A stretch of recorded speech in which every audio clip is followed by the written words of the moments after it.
Myanmar విధ్వంసానికి సంబంధించిన breaking news ఇది. థాయిలాండ్ మయన్మార్లో భూకంపం విధ్వంసం కారణంగా సుమారు 10,000 మంది చనిపోయే అవకాశం ఉంటుంది అని చెప్తున్నారు. థాయిలాండ్ మయన్మార్లో ఎక్కడ చూసినా హృదయ విదారక దృశ్యాలే కనిపిస్తూ ఉన్నాయి. కూలిపోయిన ఇళ్ళు, కూలిపోయిన గూడు, మరణించిన వారి దేహాలు, వారి బంధువుల ఆర్తనాదాలే కనిపిస్తూ ఉన్నాయి. భారీ భూకంపం నిన్న 2 దేశాలను కుదిపేసింది. మయన్మార్, థాయిలాండ్ని భారీ భూకంపం కుదిపేసింది. ప్రకృతి చేసిన విలయంతో ఒక్కసారిగా చూడండి, ఒక్కసారి కూలిపోయిన ఇల్లు, ఒరిగిపోయిన ఇల్లు ఆర్టీవీ స్క్రీన్ పైన మీరు చూడొచ్చు.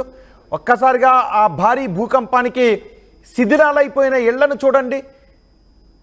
కొన్ని ఇళ్ళు పాక్షికంగా దెబ్బతిన్నాయి, మరికొన్ని ఇళ్ళు పూర్తిగా దెబ్బతిన్నాయి. చూడండి, ఆ దృశ్యాలు చూడండి. ఎక్కడ చూసినా కూడా దేశం శ్మశానంగా మారిపోయిన దృశ్యాలు అక్కడ కనిపిస్తూ ఉన్నాయి. మట్టి దెబ్బలుగా మారిపోయినాయి. ప్రకృతి కన్నెర చేయడం చూడండి ఒకసారి ఆ దృశ్యాలు. బీటల వారిన ఇళ్ళు, కూలిపోయిన ఇళ్ళు, శిథిరాలుగా మారిపోయిన ఇళ్ళు, ఆ శిథిరాల కింద మానవ దేహాలు, వారి ఆర్తనాదాలు కార్చటానికి కన్నీరు కూడా రాని దయనీయమైనటువంటి పరిస్థితుల్లో ఇప్పుడు మయన్మార్, థాయిలాండ్ ఉన్నాయి. నిన్న థాయిలాండ్ మయన్మార్లో సంభవించిన భారీ భూకంపం దృశ్యాలవి. భూకంపం కారణంగా పూర్తిగా ధ్వంసమైపోయాయి. నగరాలకు నగరాలే పూర్తిగా ధ్వంసమైపోయాయి. భూకంపం దాటికి ఎక్కడికక్కడ భూమి చీలిపోయింది. పేక మేడల్లా కూలిపోయాయి. ఇళ్ళు, భవనాలు, వంతెనలు అన్నీ కూడా పేక మేడల్లా కూలిపోయాయి. ఆసుపత్రులు కూడా నేలమట్టం కావడంతో అక్కడ గాయాల పాలైన వారిని వెంటనే ఆసుపత్రులకు తరలించి వాళ్ళను చికిత్స అందించడం కూడా కష్టసాధ్యంగా మారిన పరిస్థితులు కనిపిస్తున్నాయి. ఎక్కడ చూసినా హృదయ విదారక దృశ్యాలే. ఆ భవనాన్ని చూడండి ఒకసారి, ముందుకు ఎలా ఒరిగిపోయిందో. ఈ భవనాన్ని చూడండి ఎలా భూమిలోకి కుంగిపోయిందో. ఈ భవనం చూడండి మొత్తం ఎలా నేలమట్టం అయిపోయిందో. పూర్తిగా నేలమట్టం అయిపోయిన ఈ భవనాన్ని చూడండి. ఇంకొంచెం ముందుకు వెళ్తే ఒక మలుపు వస్తుంది. ఆ మలుపులో ఉన్న భవనాలు ఎలా పక్కకి ఒరిగిపోయాయో చూడండి. ఇప్పుడు ఆ ఇల్లు నివాసానికి పనికిరావు. ఇంకొంతమంది తమ వారిని కోల్పోయి కనీసం ఆ క్షణం వరకు తమ ముందున్న తమ బంధువులు ఇప్పుడు ఆ భూకంపం కారణంగా శిథిరాల్లో శవాలుగా ఉన్న దృశ్యాలు కంటతడి పెట్టిస్తూ ఉన్నాయి. బిడ్డలను కోల్పోయిన తల్లులు, భర్తలను కోల్పోయిన భార్యలు, స్నేహితులను కోల్పోయిన వారు, తమ తోబుట్టువులను కోల్పోయిన వారు, ఇలా ఎక్కడ చూసినా ఏ ఇంట్లో చూసినా విషాద ఛాయలు అక్కడ కనిపిస్తూ ఉన్నాయి. పెను విషాదంలో వేలాది మంది ఉన్నారు. లక్షలాది మందికి గాయాలయ్యాయి. ఏకంగా 10,000 మంది చనిపోయే అవకాశం ఉంటుంది అనే అంచనాలు భయపెడుతూ ఉన్నాయి, ప్రపంచాన్ని భయపెడుతూ ఉన్నాయి. మయన్మార్, థాయిలాండ్లో సంభవించిన భయానక భూకంప దృశ్యాలవి. పెను విషాదంలోనే ఈ 2 దేశాలు ఉన్నాయి, మయన్మార్, థాయిలాండ్. ఎక్కడ చూసినా 2 దేశాల్లో ఆర్తనాదాలే కనిపిస్తూ ఉన్నాయి. ఆసుపత్రులు కూడా నేలమట్టం కావడంతో క్షతగాత్రులను ఆసుపత్రులకి తరలించే వారికి ఊపిరిపోయటానికి అవకాశం లేని పరిస్థితులు కూడా ఉన్నాయి. మామూలుగా ఉన్న ఆసుపత్రులు అయితే ఈ క్షతగాత్రులతో నిండిపోయిన పరిస్థితులు కనిపిస్తూ ఉన్నాయి. పెను విషాదంలో లక్షలాది మంది ఉన్నారు. లక్షలాది మందికి గాయాలయ్యాయి. క్షతగాత్రుల కోసం రెస్క్యూ ఆపరేషన్ కొనసాగుతుంది. ఆ శిథిలాల కింద చిక్కుకున్న వారి కోసం రెస్క్యూ ఆపరేషన్ కొనసాగుతూనే ఉంది. భారత్ మయన్మార్, థాయిలాండ్కి అండగా నిలబడుతోంది. భారత్ నుంచి మయన్మార్, థాయిలాండ్కి రిలీఫ్ ప్యాకేజీని పంపిస్తూ ఉన్నారు. వారికి అవసరమైన మందులు, వైద్య సాయాన్ని, అవసరమైన ఫుడ్ సాయాన్ని అందించడానికి ప్రత్యేక విమానంలో వారికి సాయాన్ని పంపిస్తున్న దృశ్యాలు కూడా మనం ఆర్టీవీ స్క్రీన్ పైన చూడొచ్చు. ఆ శిథిరాల కింద ఎవరెవరు చిక్కుకుని ఉన్నారు అని వెతుకుతూ ఉన్నారు. సెర్చ్ ఆపరేషన్ కొనసాగిస్తున్నారు. క్రేన్లు, భారీ క్రేన్ల సాయంతో ఆ శిథిరాలను తొలగిస్తూ ఉన్నారు. ప్రొక్లైనర్లతో శిథిరాలను తొలగిస్తూ ఉన్నారు. 2వ బాక్స్లో మీరు చూస్తున్న దృశ్యాలు భారత్ నుంచి థాయిలాండ్, మయన్మార్కి సహాయం అందించడానికి ఇక్కడ నుంచి బయలుదేరుతున్న బృందాలు. భూకంపంతో కుదేలైపోయిన మయన్మార్కు ప్రపంచ దేశాలు సాయాన్ని ప్రకటించాయి. సాయాన్ని ప్రకటించడంలో ఇప్పుడు ఒక అడుగు ముందుండే భారత్ మయన్మార్, థాయిలాండ్కు తన సాయాన్ని అందించింది. మయన్మార్కు సహాయ సామాగ్రిని భారత్ పంపిస్తున్న దృశ్యాలు మీరు ఆర్టీవీ స్క్రీన్ పైన చూస్తున్నారు. ఆపరేషన్ బ్రహ్మ పేరుతో భారత్ సహాయక సామాగ్రిని మయన్మార్, థాయిలాండ్కు పంపిస్తోంది. వాయుసేనకు చెందిన ఒక విమానంలో ఆ సామాగ్రిని మయన్మార్కు తరలించారు. 15 టన్నుల సహాయక సామాగ్రిని పంపించారు. టెంట్లు, దుప్పట్లు, స్లీపింగ్ బ్యాగ్స్, జనరేటర్లు, ఆహార పదార్థాలు, మందులు వీటన్నిటిని భారత్ మయన్మార్, థాయిలాండ్కు పంపించింది. అలాగే మయన్మార్కు అమెరికా, ఇండోనేషియా, చైనా కూడా సాయాన్ని అందిస్తున్నాయి. మయన్మార్, థాయిలాండ్లో ఇప్పటి వరకు 1000 మరణాలు సంభవించాయని చెప్తున్నారు. కానీ ఈ మరణాల సంఖ్య ఇంకా పెరిగే అవకాశం ఉంటుంది అనే వార్తలు, అంచనాలు భయపెడుతూ ఉన్నాయి. ఎందుకంటే ఒక పెద్ద భవంతు కూడా నేలమట్టం కావడంతో మరణాల సంఖ్య ఎక్కువగా పెరిగింది. ఆ శిథిలాల కింద ఇంకా కొన ఊపిరితో చాలామంది ఉన్నారు. ఈ మరణాలు 10,000 వరకు చేరుకునే అవకాశం ఉంటుందని అంచనాలు. ఆ దృశ్యాలు చూస్తూ ఉంటే ఇంకా వేలలో మరణాలు చోటు చేసుకునే అవకాశం ఉంటుందనే వార్త భయపెడుతూ ఉంది. భారత్ కూడా అక్కడికి సాయాన్ని పంపించింది. ఎటువంటి సాయాన్ని అందించడానికైనా సిద్ధంగా ఉన్నామని భారత్ పంపించిన సాయం గురించి విక్రమ్ మాట్లాడారు, విదేశాంగ కార్యదర్శి మాట్లాడారు. ఒకసారి ఆయన ఏం మాట్లాడారో చూద్దాం. As far as relief and assistance is concerned, we are currently analyzing the reports related to damage primarily in Myanmar. We are in touch with the official authorities in Myanmar and are also looking at the exact requirements in terms of the assistance and relief material that might be required. You're aware that India has always been a first responder, especially in its neighborhood, whenever these kinds of natural disasters have taken place. I would imagine that by later today we'll have a further update on the responses that we will be mounting with regard to this particular situation. So we'll come back on that particular. ఎక్కడైనా ఒక ప్రమాదం కారణంగా ఒక ఇల్లు కూలిపోతేనే అక్కడ చాలా హృదయ విదారక దృశ్యాలు ఉంటాయి. కానీ భయానక భూకంపం కారణంగా నగరాల్లోనే ఇళ్ళు కూలిపోతే, నేలమట్టం అయిపోతే, ఆ శిథిలాల కింద వేలాది మంది చిక్కుకుని ఉంటే ఆ దృశ్యాన్ని ఊహించడం ఎంత కష్టంగా ఉంటుంది. అలాంటి కష్టంలో ఉన్న వారి పరిస్థితి ఏ విధంగా ఉంటుందో ఒక్కసారి ఆలోచించగలరు. ఒకసారి మీరు ఆ దృశ్యాలు చూడండి. భూకంపం కారణంగా పెద్ద భవంతి నేలమట్టం అయిపోతుంది. ఇసుక మేడల ఆ భవంతి నేలమట్టం అయిపోతున్న దృశ్యాలు చూడండి. ఒక్కసారి ఆ దృశ్యాలు చూస్తుంటే అప్పుడెప్పుడో అమెరికాలో ట్విన్ టవర్స్పై జరిగిన దాడి తర్వాత వెదజల్లిన బూడిద గుర్తొస్తుంది కదా మీకు. కానీ ఇది ప్రకృతి కోపం, అది టెర్రరిస్టుల కోపం కారణంగా పెద్ద భవంతి కూలిపోయి వేలాది మంది చనిపోతే, ఇది ప్రకృతి కన్నెర్ర చేసిన కారణంగా వేలాది మంది చనిపోయారు. ఇప్పటివరకు 1000 మంది చనిపోయినట్టుగా తెలుస్తుంది. ఆ దృశ్యాలు చూడండి. ఒక భవనంపై మరొక భవనం పడిపోయి, కొన్ని భవనాలు నేలలోకి కూరుకుపోయి, మరికొన్ని భవనాలు పూర్తిగా నేలమట్టం అయిపోయి, ఎత్తైన భవంతులు ఇసుక మేడల కుప్ప కూలిపోతున్న దృశ్యాలు ఈ భూకంపం కారణంగా కనిపిస్తున్నాయి. థాయిలాండ్, మయన్మార్లో ఇలాంటి భయానక దృశ్యాలే ఉన్నాయి. అక్కడ సహాయక చర్యలు కొనసాగుతూ ఉన్నాయి. మా ప్రతినిధి ఆర్టీవీ కరెస్పాండెంట్ రామ్దాస్ మనకు అందుబాటులో ఉన్నారు. మయన్మార్, థాయిలాండ్లో భూకంపం కారణంగా రెస్క్యూ ఆపరేషన్స్ ఎలా కొనసాగుతున్నాయి వివరించడానికి రామ్దాస్, మయన్మార్, థాయిలాండ్లో ప్రస్తుత పరిస్థితి ఏంటి? భూకంపం తర్వాత అక్కడ రెస్క్యూ ఆపరేషన్స్ ఎలా కొనసాగుతున్నాయి? ఇది పెను విధ్వంసం. నిజంగా 6 భారీ భూకంపాలు, నిమిషాల వ్యవధిలో 6 భారీ భూకంపాలు. ఇది పెను విధ్వంసం అని చెప్పాలి. ముఖ్యంగా మయన్మార్ ఎంత గట్టిగా హిట్ చేసిందంటే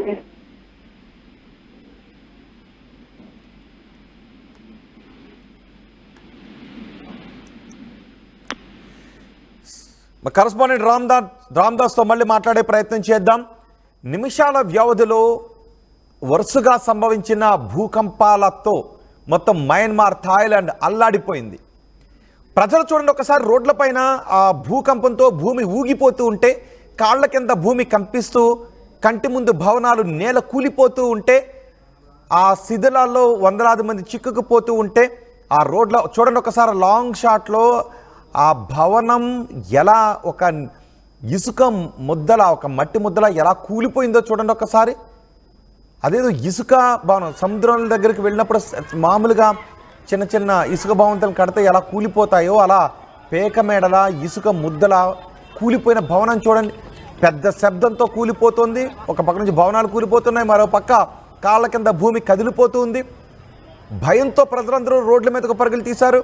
భూకంపం సంభవించినప్పుడు సహజంగా నేలకు సమాంతరంగా పడుకుని ఉండిపోండి, దూరంగా వెళ్ళి చెట్ల కిందో భవనాల కిందో కాకుండా దూరంగా వెళ్ళి సమాంతరంగా పడుకొని ఉండిపోండి, లేదంటే కూర్చుని ఉండండి అని చెప్తుంటుంటారు. ఇళ్లలో ఉన్న వాళ్ళు కూడా ఏం చెయ్యాలి అన్న దాని గురించి కూడా కొన్ని సూచనలు చేస్తూ ఉంటుంటారు. సో ఇక్కడ కూడా ప్రజలు అలా దూరంగా జరిగి వెళ్ళి ఒక చోటకు వచ్చేసిన దృశ్యాలు మీరు ఆర్టీవీ స్క్రీన్ పైన చూస్తున్నారు.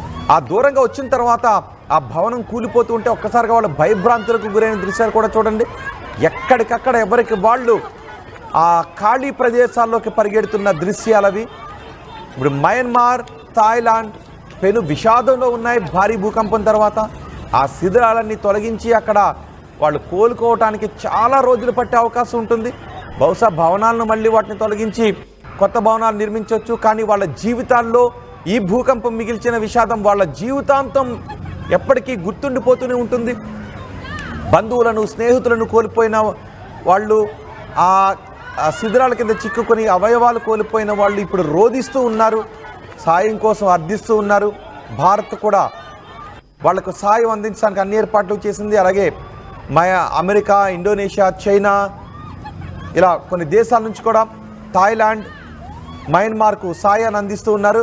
మా కరస్పాండెంట్ రామ్దాస్ ఉన్నారు ఈ క్షణం థాయిలాండ్, మయన్మార్లో ఉన్న పరిస్థితులను వివరించడానికి. రామ్దాస్, ఇప్పుడు అక్కడ సహాయక చర్యలు ఎలా కొనసాగుతున్నాయి? వాస్తవానికి మిలిటరీ జంటా ప్రభుత్వం చెప్తుంది మయన్మార్ లో చాలా దారుణమైన విషాదంగా చెప్తుంది. దాదాపు అఫీషియల్ గా వాళ్ళు అనౌన్స్ చేసింది ఇప్పటి వరకు 1002 మంది చనిపోయారని, దాదాపు 25 మందిలకు పైగా గాయపడ్డారని ఆ సైనిక ప్రభుత్వం అయితే ప్రకటించింది. మొత్తం మీద భూ ప్రకంపనలకు భయపడిపోయిన జనం ఇళ్ల నుంచి బయటకి పరుగులు తీశారు. ఇక అలాగే పొరుగునున్న థాయిలాండ్ పరిస్థితి కూడా అంతే. అక్కడ కూడా భూకంపం వణికించిందని చెప్పాలి. సాధారణంగా థాయిలాండ్ లో భూకంపాలు వచ్చిన దాఖలాలు లేవు, అతి భారీ భూకంపం అని చెప్పాలి. కానీ ఈసారి థాయిలాండ్ కూడా భూ ప్రకంపనలు అక్కడ కూడా వచ్చాయంటే నిజంగా సైంటిస్టులు కూడా కాస్త ఆశ్చర్యపోయారు. సో క్యాపిటల్ బ్యాంకాక్ లో రిక్టర్ స్కేల్ పై మనకు తెలిసింది ఒకసారి 6.4, ఒకసారి 7.3 ఈ తీవ్రతతో 2 సార్లు వచ్చింది. దీని ప్రభావంతో చాలా భారీగా నష్టం జరిగిందని చెప్పవచ్చు. దీని ప్రభావం ఇటు భారత్ పైన, సౌత్ ఏషియా మొత్తం కూడా, అలాగే ఆగ్నేయాసియా ఈ 2 ప్రాంతాలు రీజియన్ లో కనిపించింది. అలాగే భూ ప్రకంపాలు చాలా చోట్ల అక్కడక్కడ చోటు చేసుకున్నాయని చెప్తున్నారు, కానీ దాని ప్రభావం ఇంకా తెలియదు. బట్ థాయిలాండ్ లో ఇప్పుడు ఆ నిర్మాణంలో ఉన్న భవనం కూలిపోయిన ఘటనలో అయితే 10 మంది చనిపోయారు, ఇంకా 100 మంది ఆ శిథిలాల కింద చిక్కున్నారని చెప్తున్నారు. వారి పరిస్థితి గురించి కూడా ఇంకా ఆరా తీస్తున్న పరిస్థితి. సో మొత్తం మీద ఇటు మయన్మార్ పరిస్థితి దారుణంగా ఉంది. ఎందుకంటే అంతర్యుద్ధం కారణంగా మయన్మార్ లో సైనిక పాలన కొనసాగుతున్న పరిస్థితి. ఇప్పటికే అక్కడ అత్యవసర సేవలు అయితే తీవ్ర బలహీనంగా ఉన్నాయని చెప్పొచ్చు. ఎందుకంటే అక్కడ 6 రీజియన్ లో ఇప్పటికే ఎమర్జెన్సీ అనౌన్స్ చేస్తారు, కానీ దీన్ని సమర్థంగా నిర్వహించడానికైతే అక్కడ ప్రభుత్వం అంతగా ఉన్నటువంటి సామర్థ్యం సరిపోలేదనే విమర్శలు అయితే వస్తున్నాయి. ముఖ్యంగా భవనాలు పేక మేడల కుప్పకూలిపోవడంతో దాదాపు శిథిలాల కింద చిక్కున్న వారిని ఎమర్జెన్సీ వర్కర్లు బయటకు తీయడానికి అయితే శ్రమిస్తున్నారు.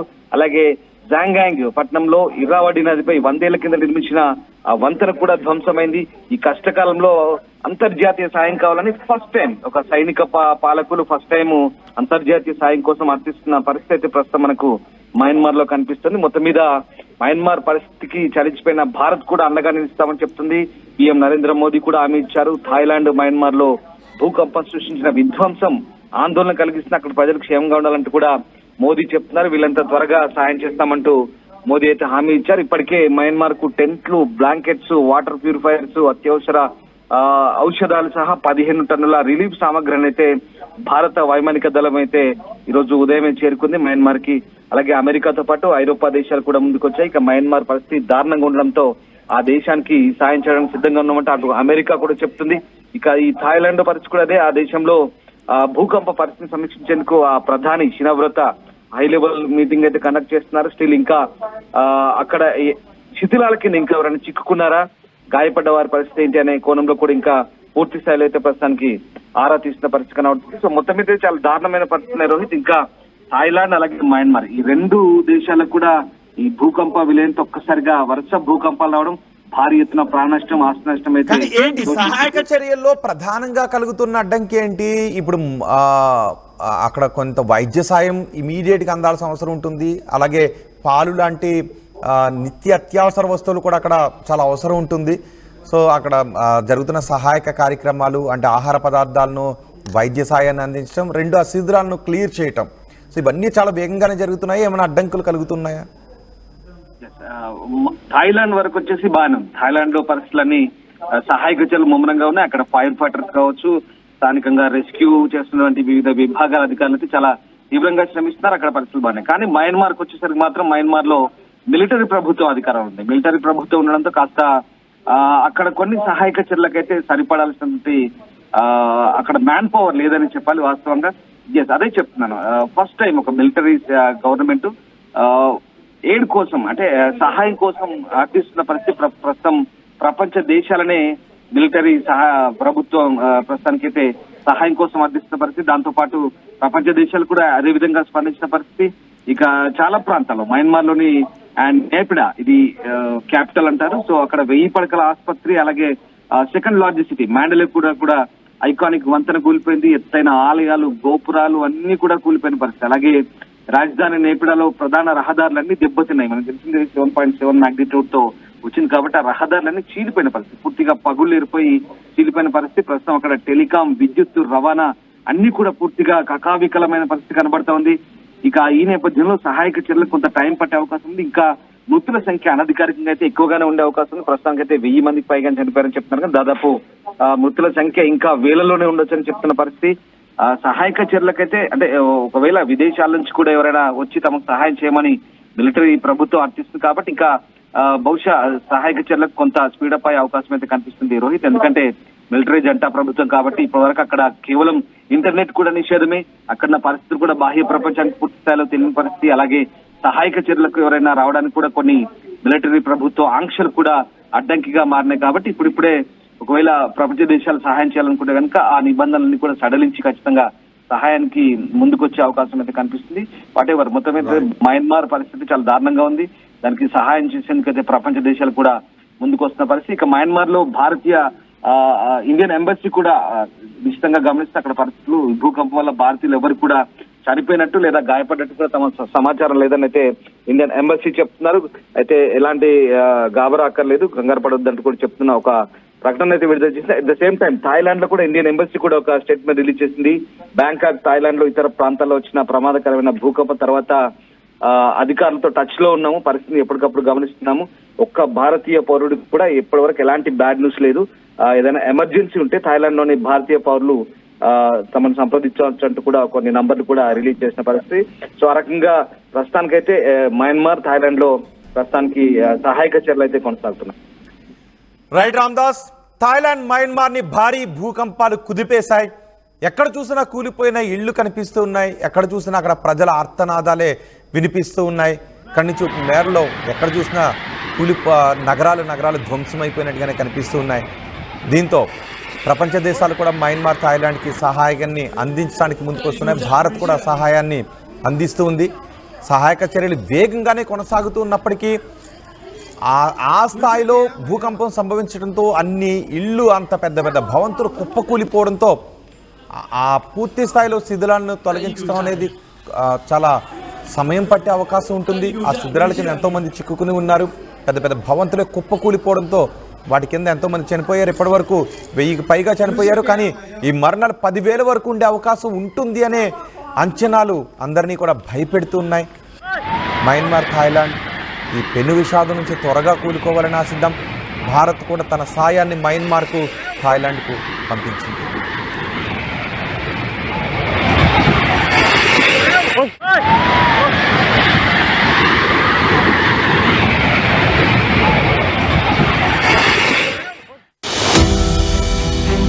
At KL, the expertise of the world in the palm of your hand.